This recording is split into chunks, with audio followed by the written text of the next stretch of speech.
تمرین شماره 49.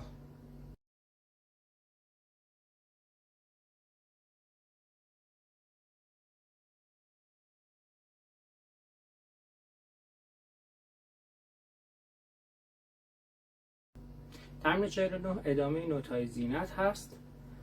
خط اول یه دونه نوت زینت داریم، خطای بعدی به تعداد نوت‌های زینت هم اضافه میشه لا سی دو لا سی،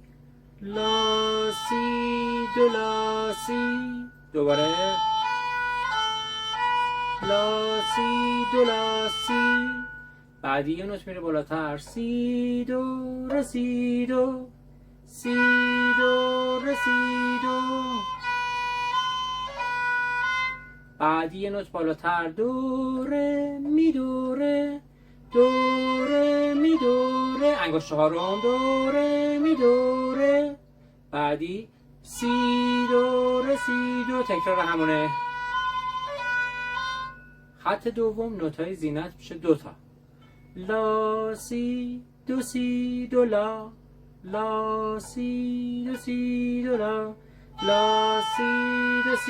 دو لا، سی دو ره سی، سی دو ره سی، دو ره سی،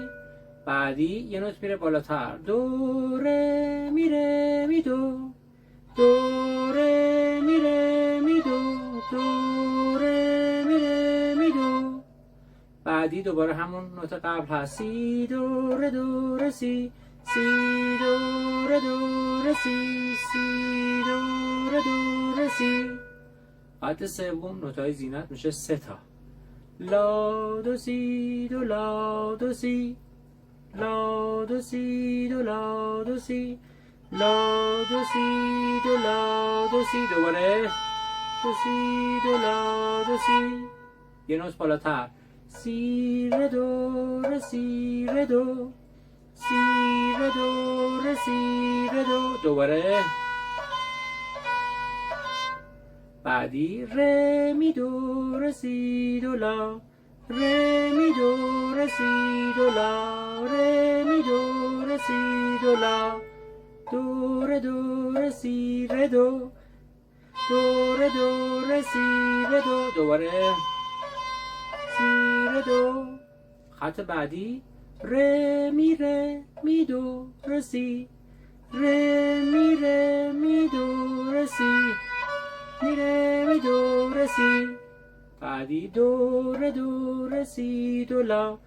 دو سی دو لا، دو سی دو لا، بعدی سی دو لا دو سی، سی دو لا دو سی، دو سی ره دو، دو سی ره دو، دو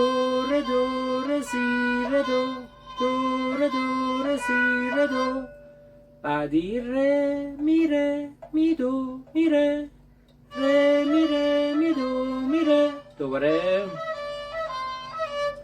ره می دو سی دو لا، ره می دو سی دو لا،